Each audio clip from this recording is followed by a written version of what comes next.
Hey everybody, it's the Pedantic Skeptic, and we are going along, doing our part two, part two of the Cornerstone Church's Origins and Evolution.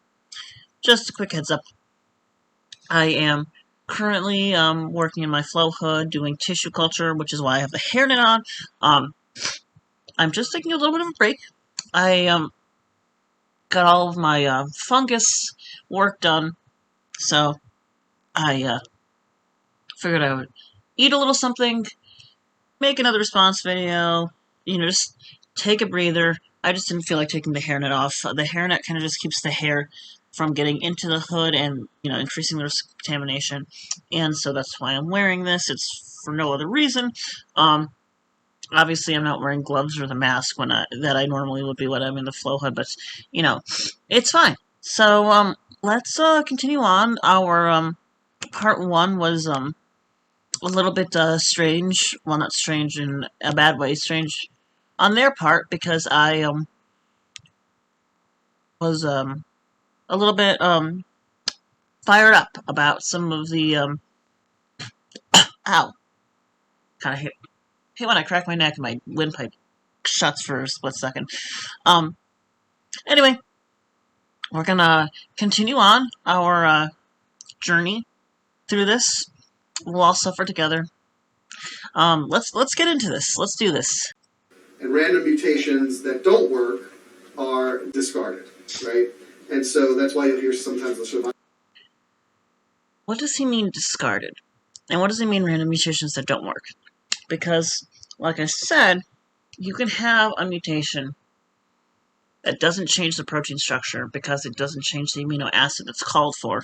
I'm not bringing out that codon meal again. I mean, if these... I don't understand when people argue evolution, which is part of biology. It's a biological concept. What other parts of biology do they not accept or agree with? What else? I don't want to say objections.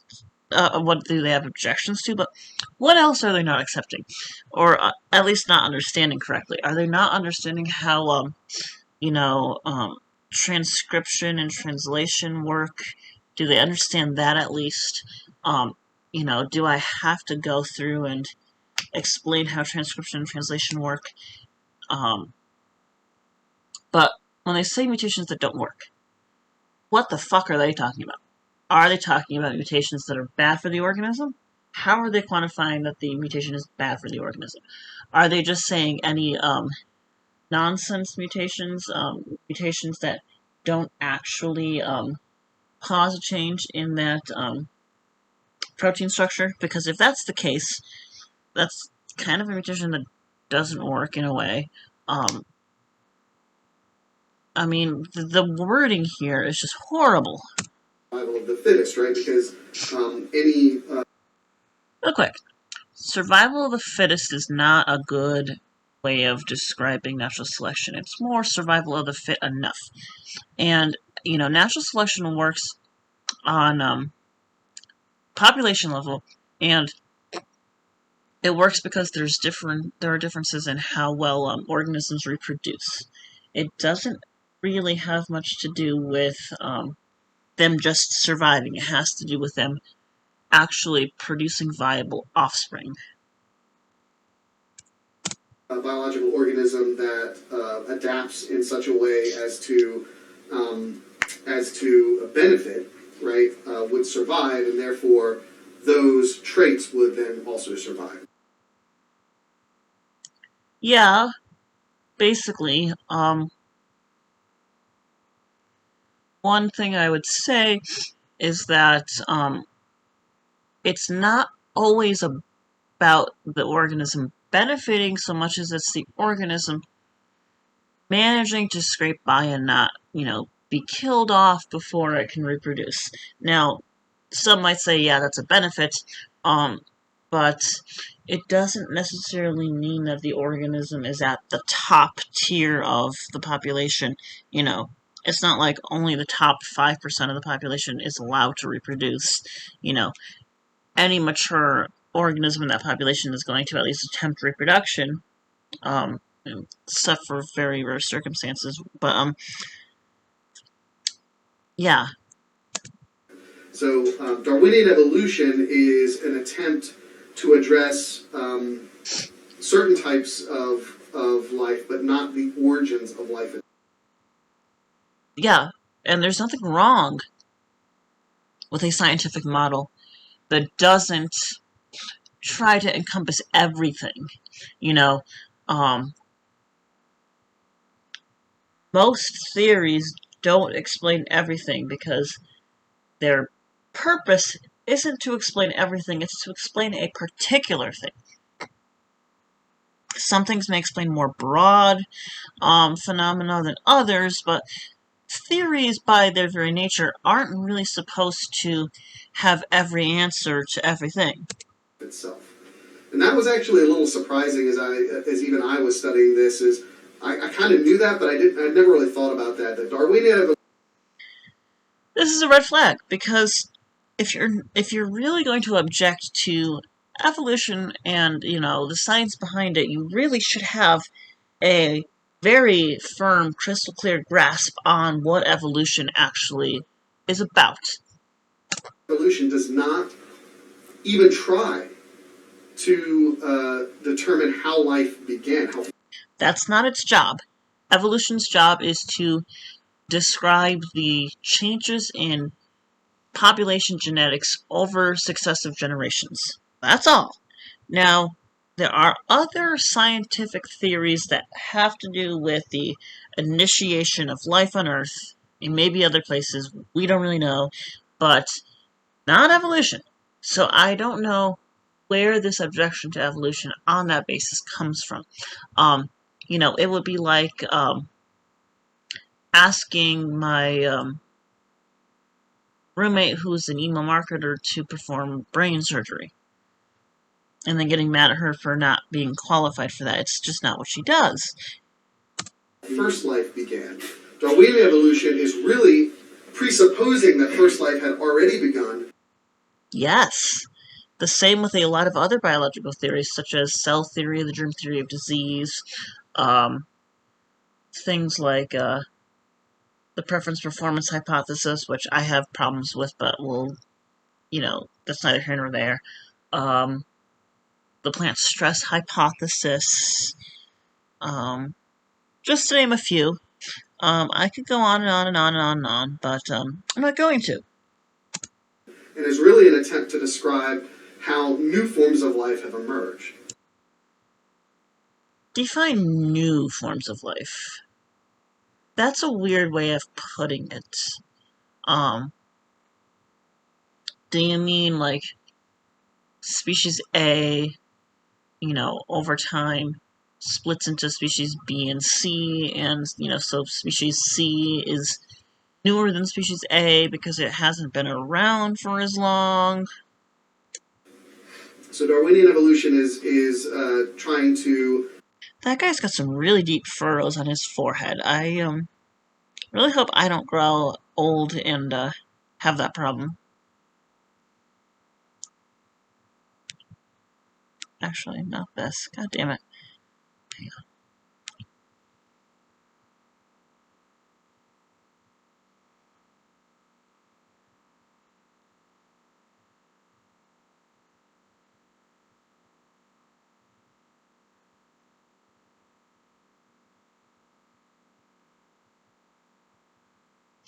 Okay, it doesn't look like I've got such deep furrows in my forehead.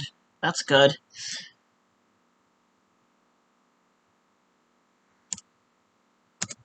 Explain the emergence of different species and of traits of those species, right? Sure. Just roll with it. Right? Darwinian evolution is founded on what they call the Darwin's tree, which is that all life originated from basic single-celled life.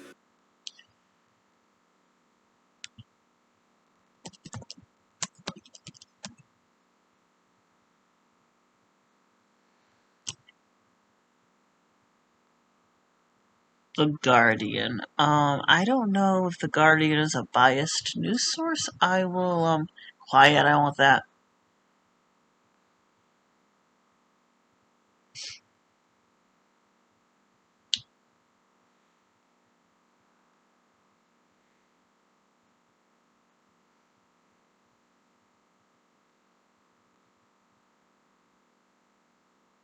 Yeah.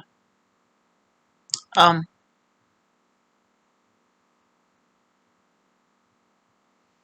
the findings mean that to link species by the tree branches isn't over some. Well, no shit. Um, whoops. What did I? No, no, no, not that. God damn it. Um,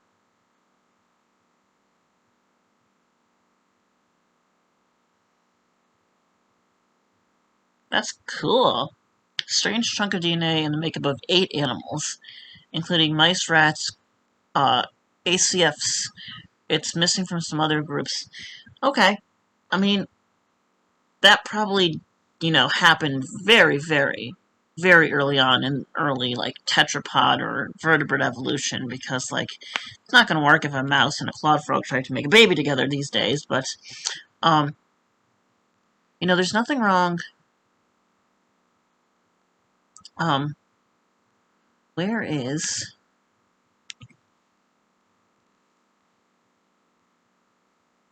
So let's zoom out for a sec. Alright, so, you have kind of like... I'm going to use orange, because that's my favorite color. You have this tree, and, actually, give me a minute. I have an idea. No, I'm going to make it... No, not that. Arrow. I'm going to make the arrow blue, and I'm going to fill it in blue. Blue! Let's see. Text box. No, no, no, no, no. I don't want that. I'm going to make it red. I'm going to make the font green. Okay. Time. Okay. So. Then we're going to say, we'll, like, root our tree right here.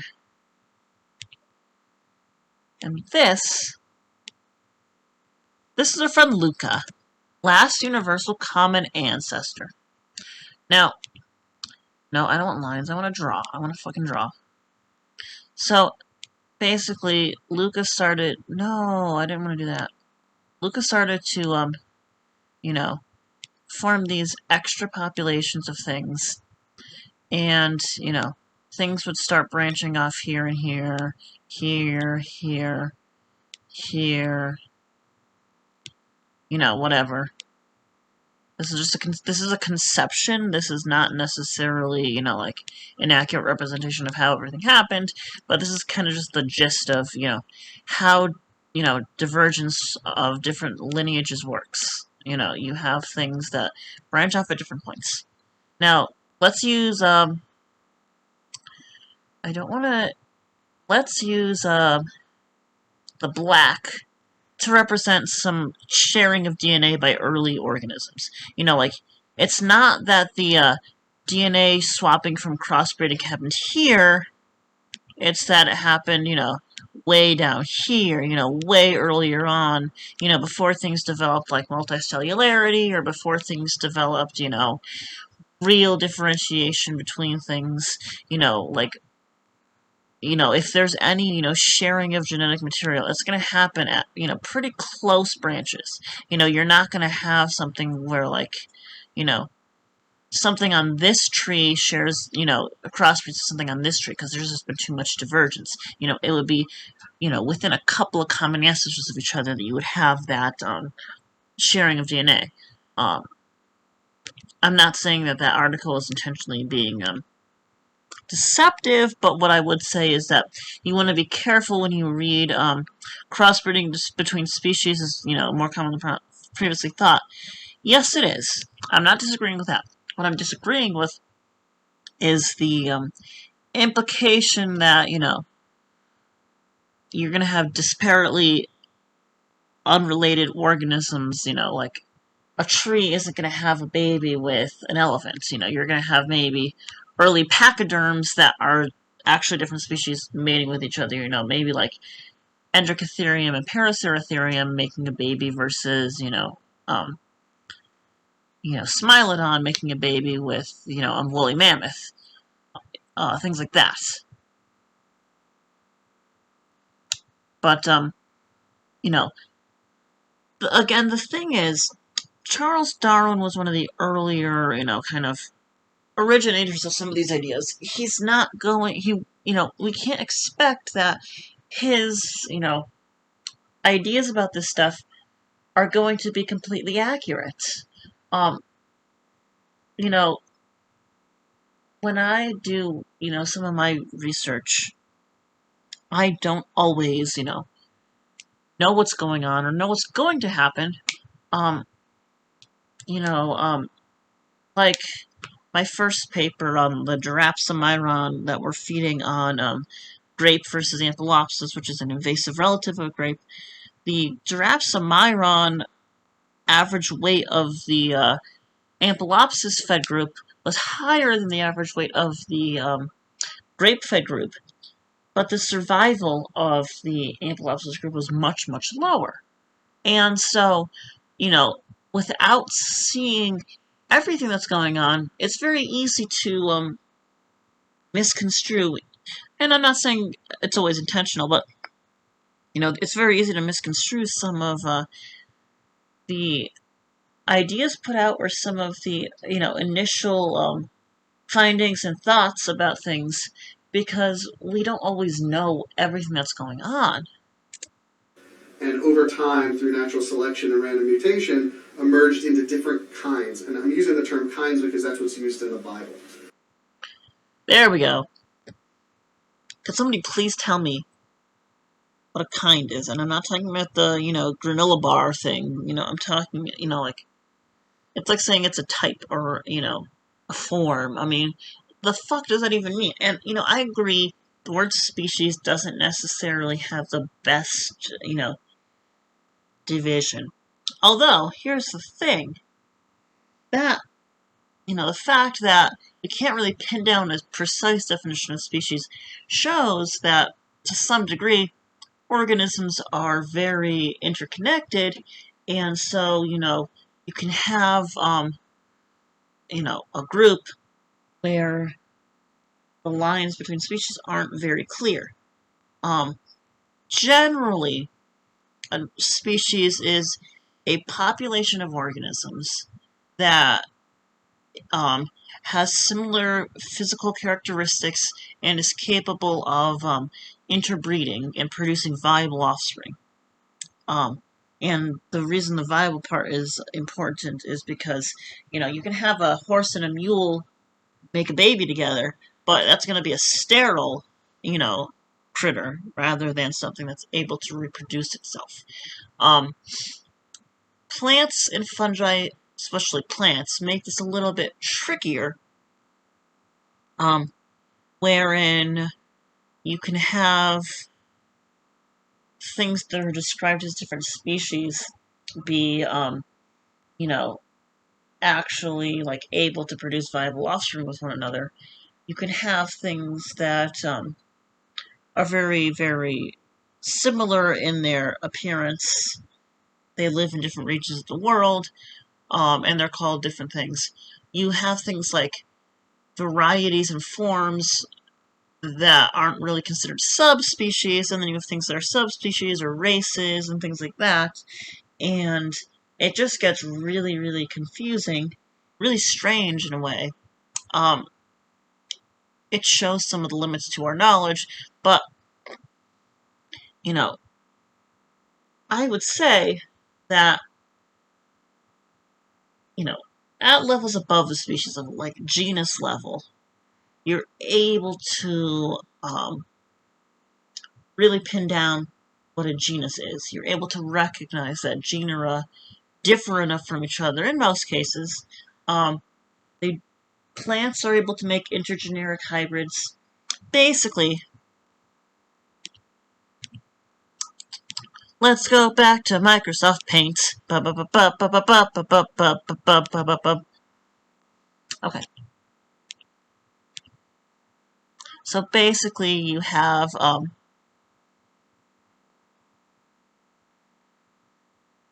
let's make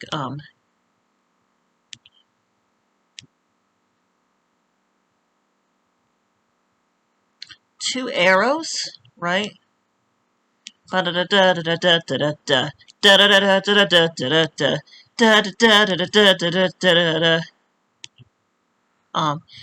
Taxonomic separation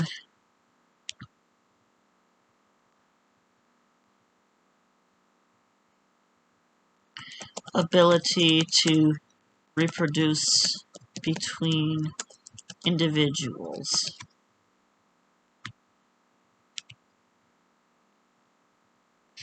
And so you basically have this thing where, you know, like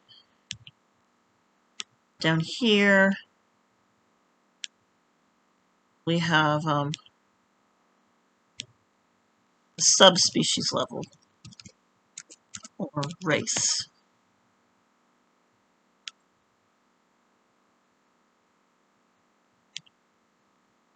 And then, whoopsie, shit. Up here we have like phylum.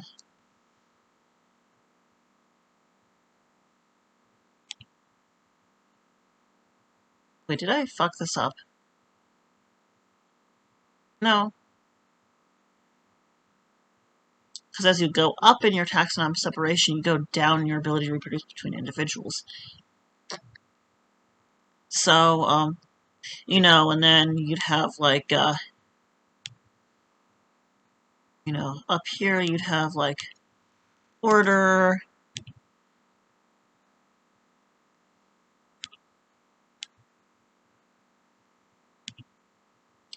Down here you have genus.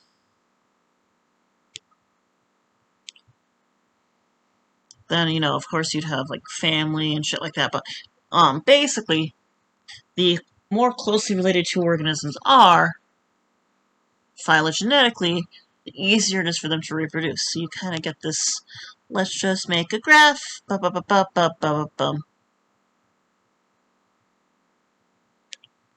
gonna make a graph. Let's see.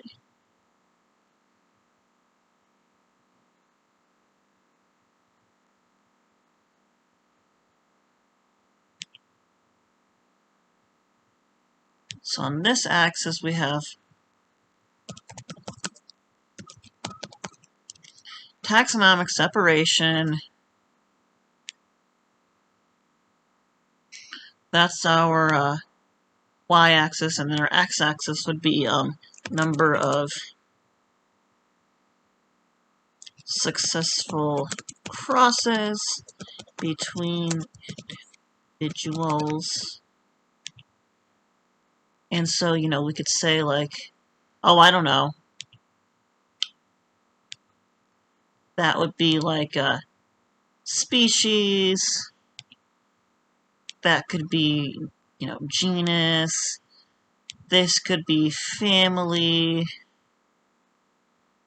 This could be like phylum.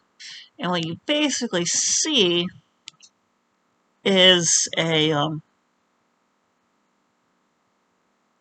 no, actually it's more of like a,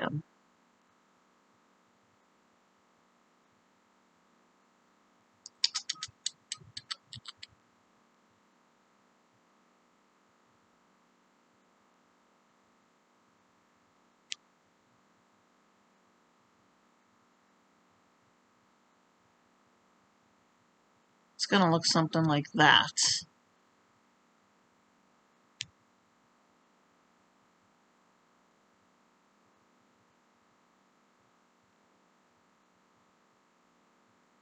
Or like, yeah,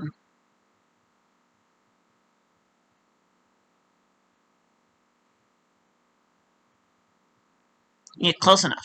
So basically, the further apart these things get, the harder it is for them to make babies with each other. And that's going to be for a number of reasons.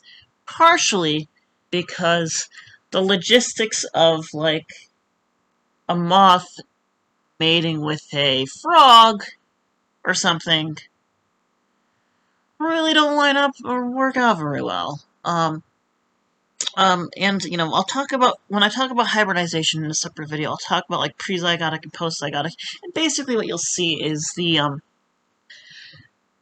further apart things are, the more, prezygotic barriers there are to hybridization. So, prezygotic barriers would be things like, they don't utilize the same cues to initiate mating, they're, not going to recognize each other as mates, they, have differences in, like, when and where they mate, they have differences in, like, the structure of the egg and the sperm, so, like, the sperm can't penetrate the egg, and then you have post-zygotic barriers, such as, like, the embryo doesn't actually develop at all, the offspring, don't survive for very long, or the offspring is sterile. And when that happens, you have something that's living that has viability, but it doesn't have fertility, and, it occurs on a gradient, and, it's a very complex subject. And the reason it's so complex is because organisms don't exist in, like, binaries. Organisms exist in this more fluid way of doing all their processes.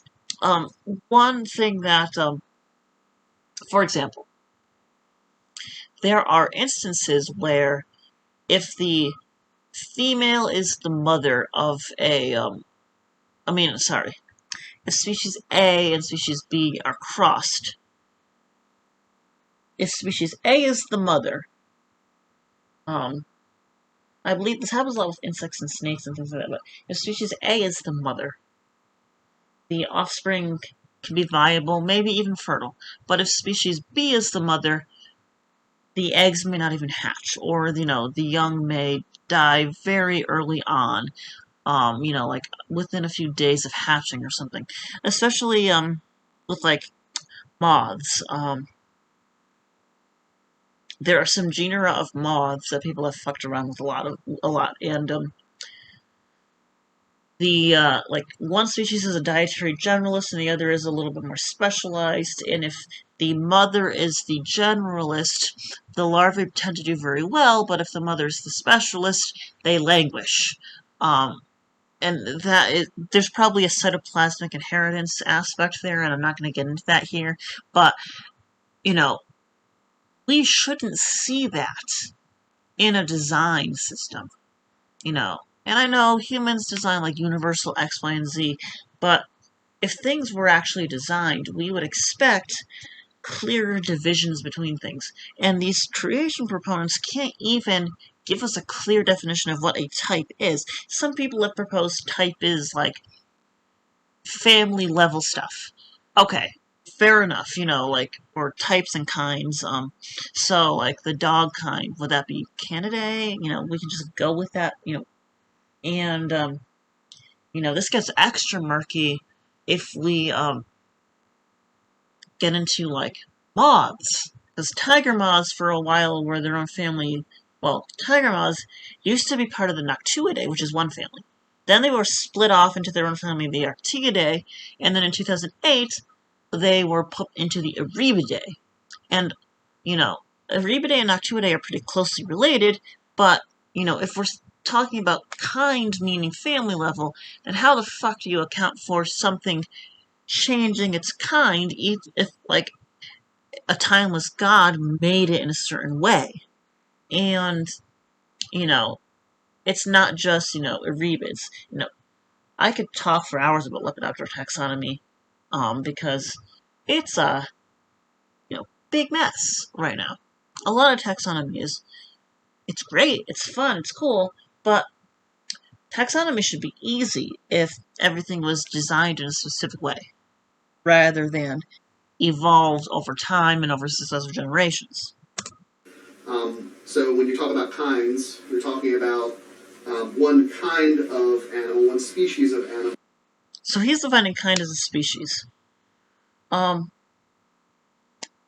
um, um, um, um, um, what is a good example? So we could talk about dogs. I mean, I guess people usually say what type of dog instead of what kind of dog, but, either works. All dogs are the same species, but there are different forms, different breeds. What about, hydrangeas?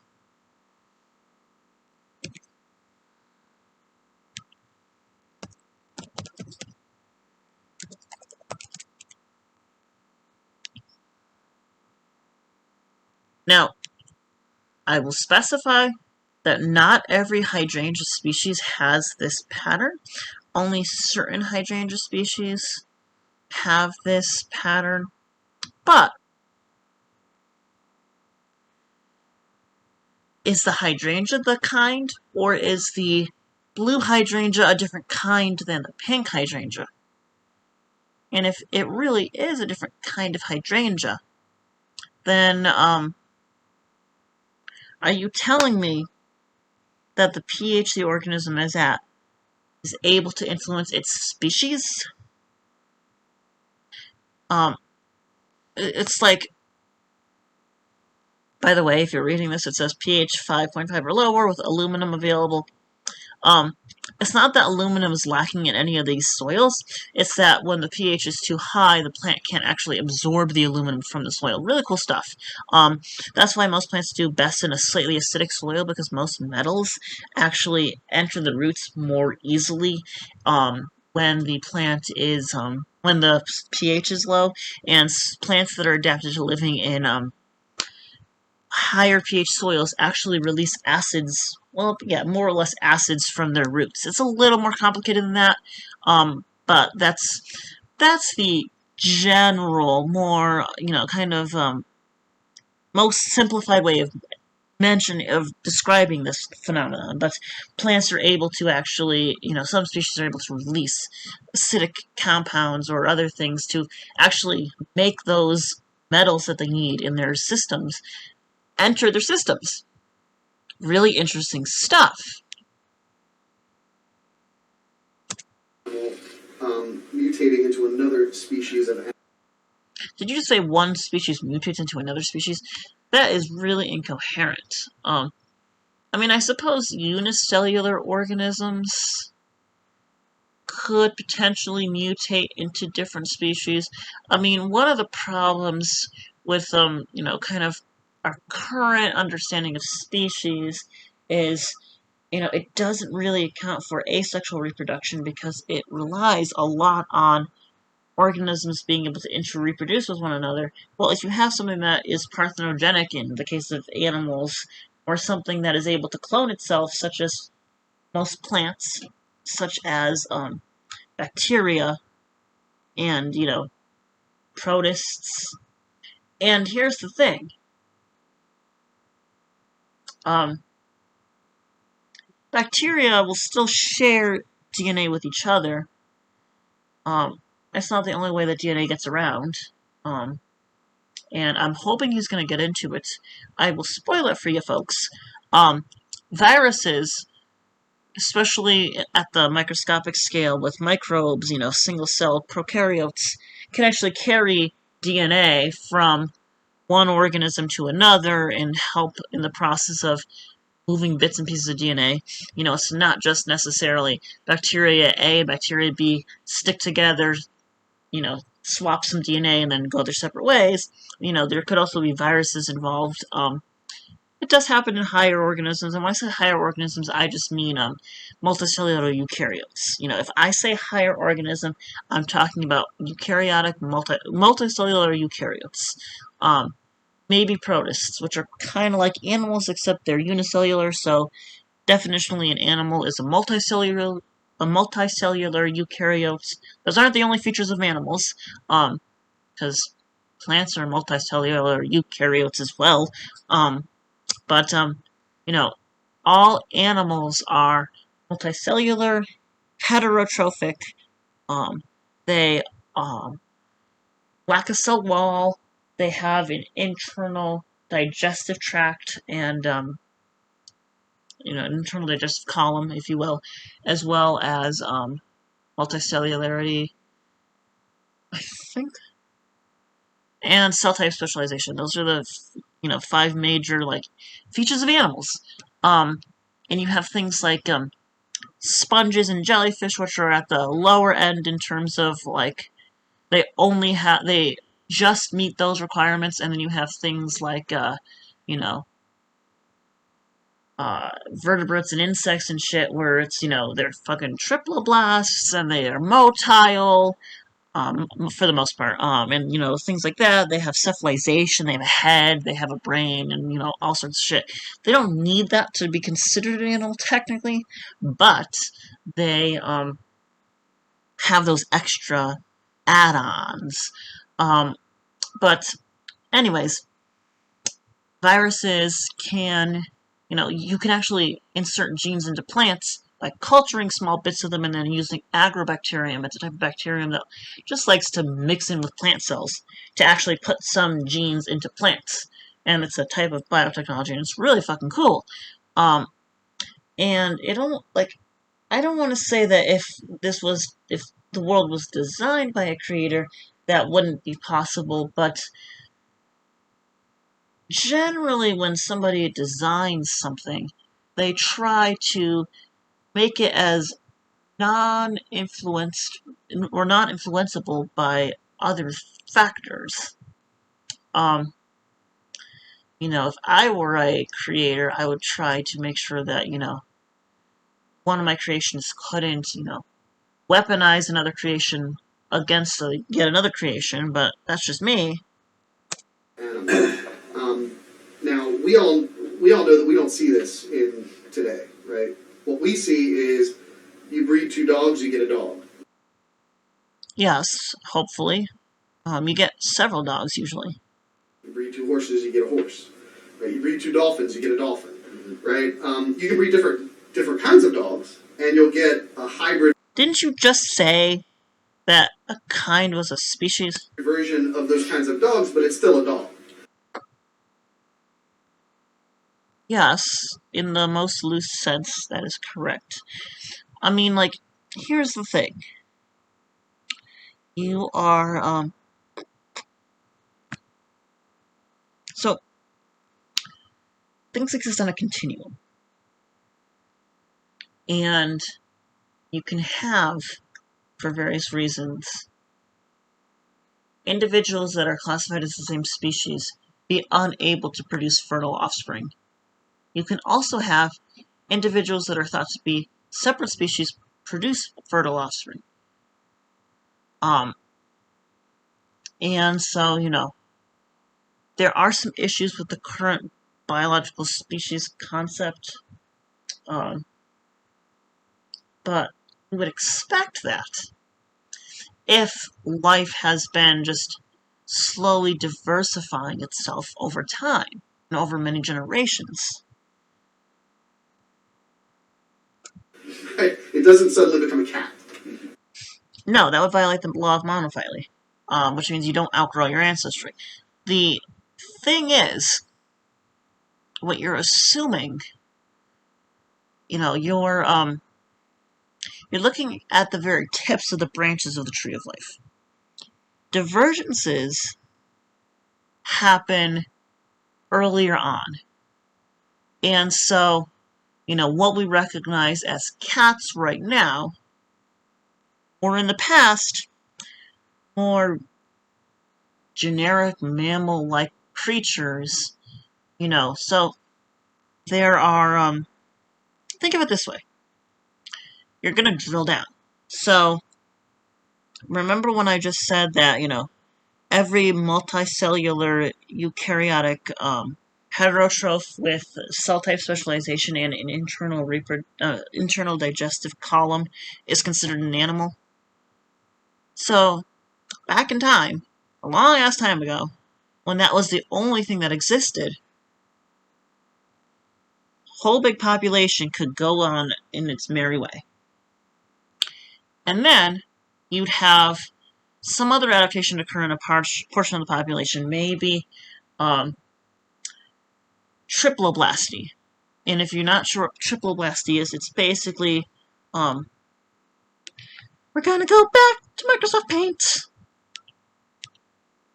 Oh, don't save my changes. Okay, no. We have an egg. Egg gets fertilized. Okay. Egg is fertilized. Great. Now, what's going to happen is you're going to have that egg then curl in on itself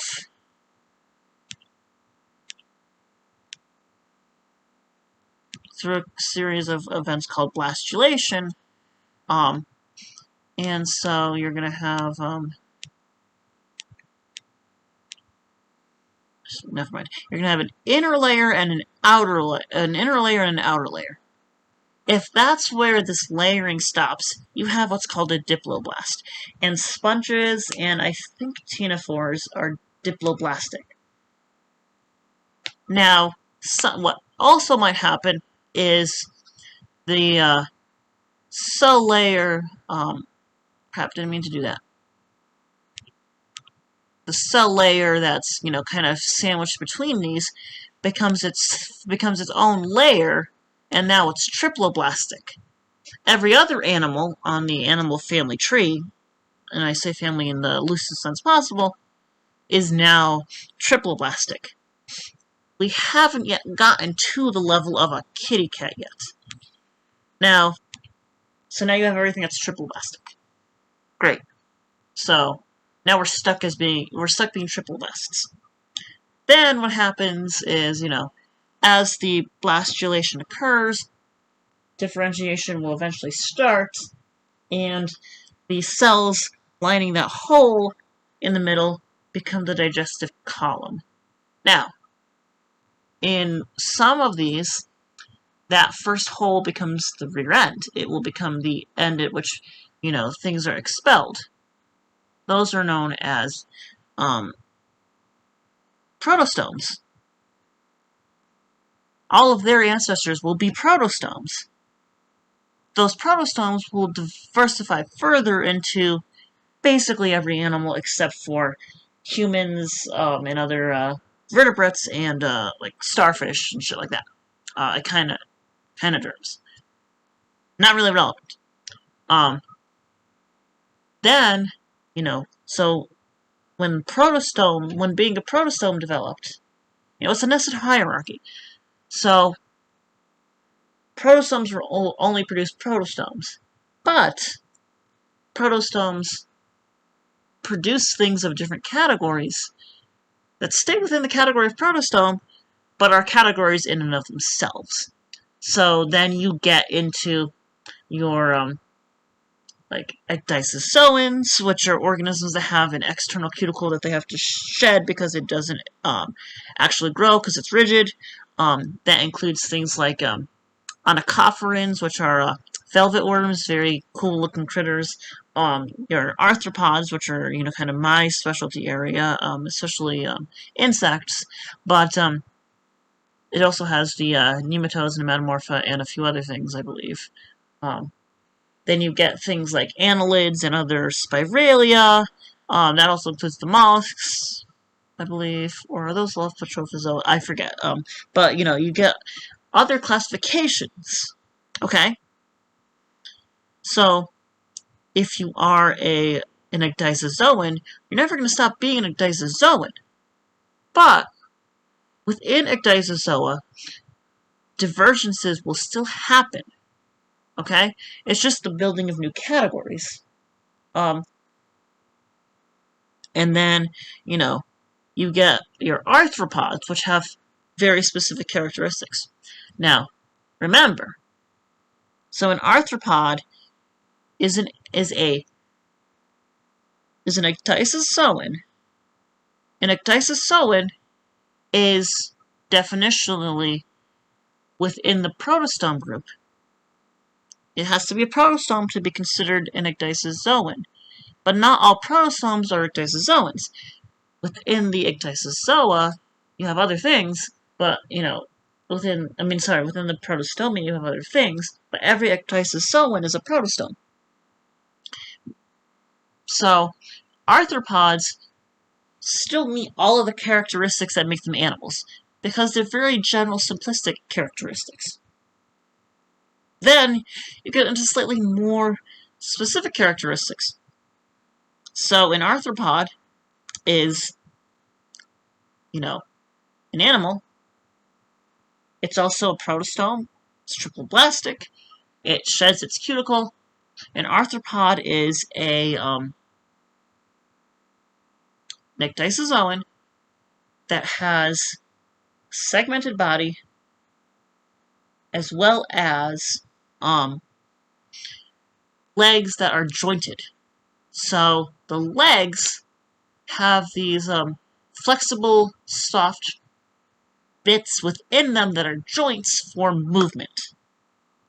Then, within that, you get into things like hexapods. Hexapods meet all the characteristics for being an animal. Well, they meet all the characteristics for being a eukaryote. They meet all the characteristics for being an animal. So again, every hexapod is a multicellular eukaryotic heterotroph with cell type specialization, which basically just means that different cells do different jobs within the body, and an internal digestive column. Okay? It doesn't have to be a full tract, it just has to be a digestive column. Which means, generally diploblasts poop out of the same opening they eat from. Fun stuff, but, whatever. I shouldn't say that protostome and deuterostome are set, the only two options. There are, gradients, but we're not going to worry about that for the sake of this. But things in the, group Hexapoda have additional characteristics that make them hexapods. And everything after Hexapoda is still going to be Hexapoda if it's born of a hexapod. But that doesn't mean it's going to be an insect. Now, I know what you're thinking. What the fuck else is there in Hexapoda? There's Dipleura, there's Collembola, and a few other things that don't meet all the characteristics for insects. Like they don't all have external mandibles, which are a specific type of mouth part that is made from the outer walls of the head rather than being from like the internal. So like imagine instead of a mouth, you had like just this flap of skin that was inflated at the bottom so that you could like just shove something into your actual mouth that's like actually made of like your inner cheek rather than opening at the like outline of your face. That's kind of, you have exognatha and endognatha. And so like springtails, for example, are endognatha. They don't have an external mouth piece, so they're not considered insects technically. But that's still very broad. There are all sorts of things that have their own characteristics. So, like, if you look at my sister and I, we have some physical differences. Okay? Like, I'm taller than her and things like that, but you'd still recognize both of us as being humans, but you still know the difference between us enough to know that we're not the same exact human. The same thing here with, you can recognize, that, maybe an insect is an arthropod, and you can recognize that, like, a moth is not the same thing as a cockroach, but if you know what makes something an insect, you can easily tell that they're both insects. They're just different taxa, different groups of insects. And so you just keep going down the line. And so, whatever is definitionally a cat, will only produce something that's a cat. But it can produce things that have other features aside from the minimum features to be a cat. So it would still technically be a cat. It would just be a different, you want to call it a species, you want to call it a subspecies, genus, what the fuck ever. You can. And so that's how this works.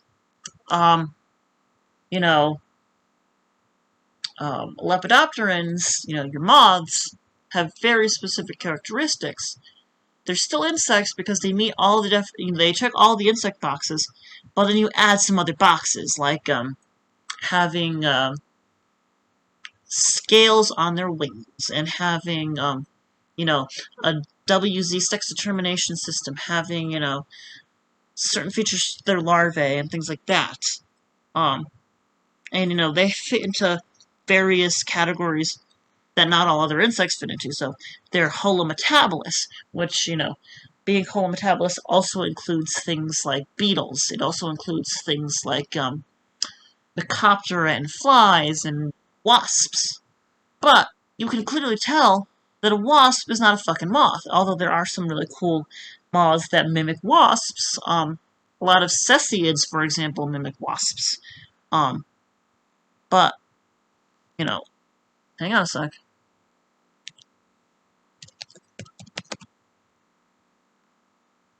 See, like, this is a wasp mimic, okay?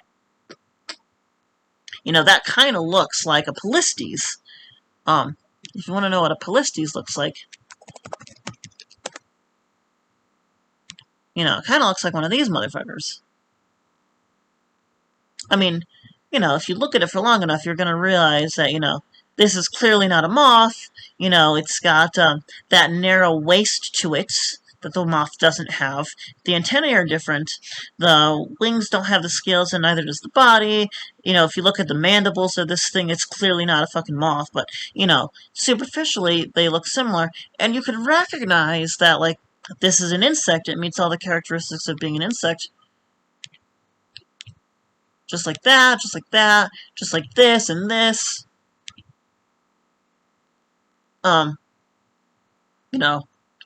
And there are plenty of differences, like, look at that tibial spur right there. You don't see that in your Polistes wasp.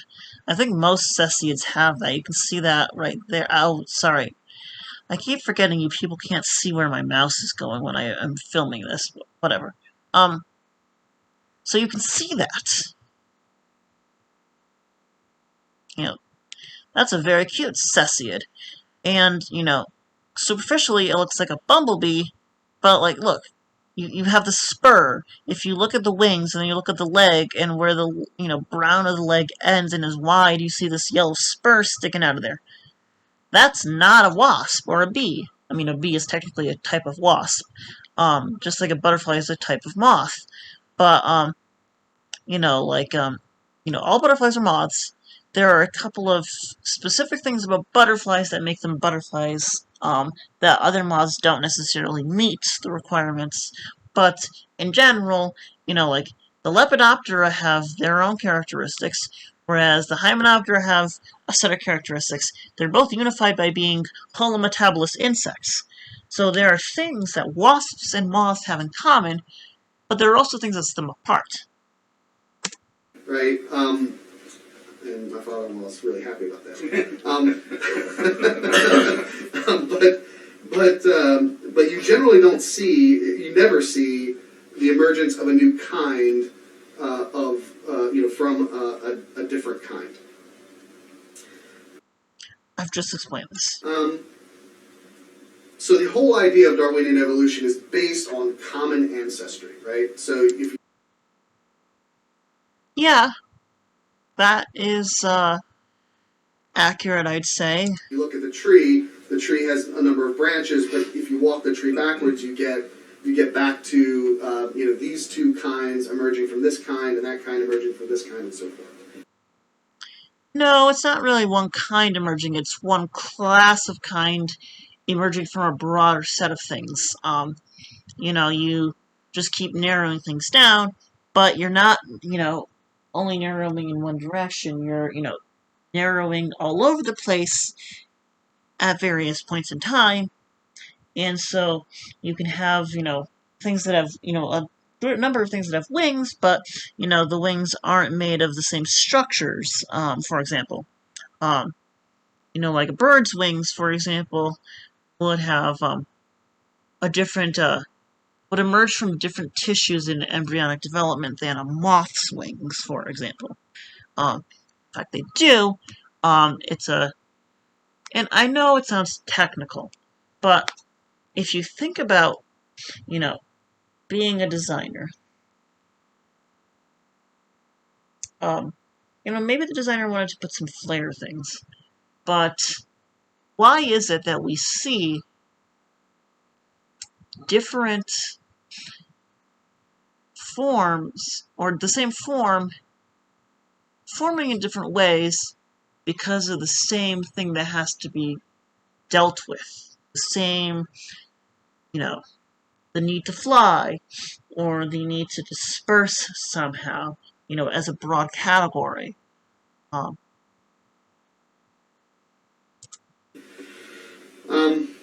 So we will talk about chemical evolution later.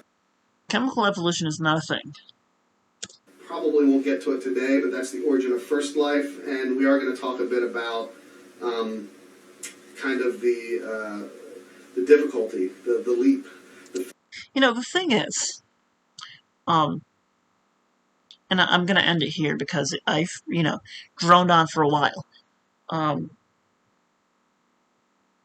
the thing is, if these guys were really, really concerned about if this guy here, I'm assuming this person identifies as a man, uses he, him pronouns,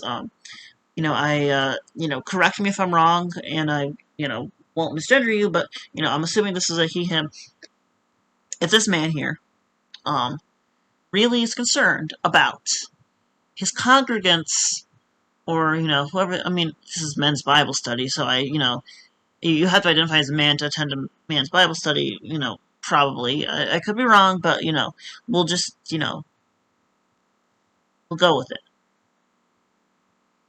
But if this man is really concerned about these people in his study being firm in their beliefs and knowing how to address the difficulties, or I shouldn't say the difficulties, I should say what is wrong with evolutionary theory, if there is anything wrong with it, wouldn't he want to present this as accurately as he possibly could? Okay? Look, if I had time, which I don't, if I had time, I would gladly go into this Bible study and, talk at length about some of these concepts, processes, what have you. Because the feeling is, if these guys all had the most accurate information about what evolution actually is and what evolution actually says, and then they were able to say, well, that's wrong because of these problems with it, rather than these made-up, ridiculous problems that aren't actually problems, then, we'd have a breakthrough. We'd have, evolution disproved, but also these guys would be all the more, firm in their faith or their belief or whatever. And wouldn't you want that? Wouldn't you not want somebody's faith to be on shaky ground? Because, if these people start, recognizing that, things that they've thought aren't actually correct and aren't actually true, you do risk some of them leaving your church, and you don't really want that now, do you?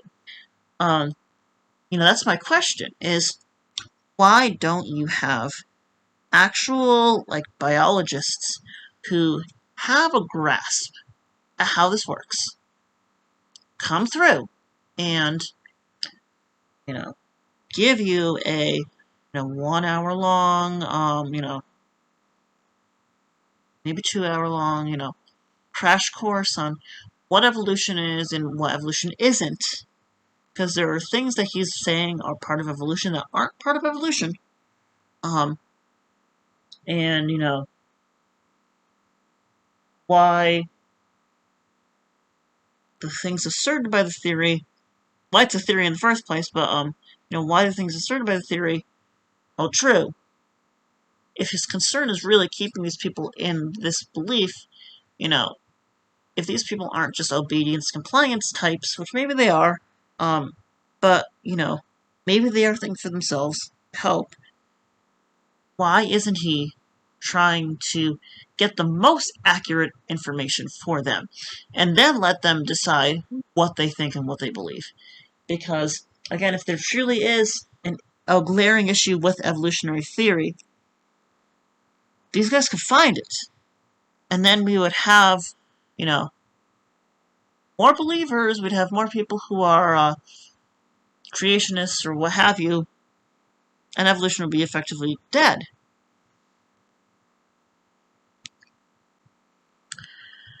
Alright.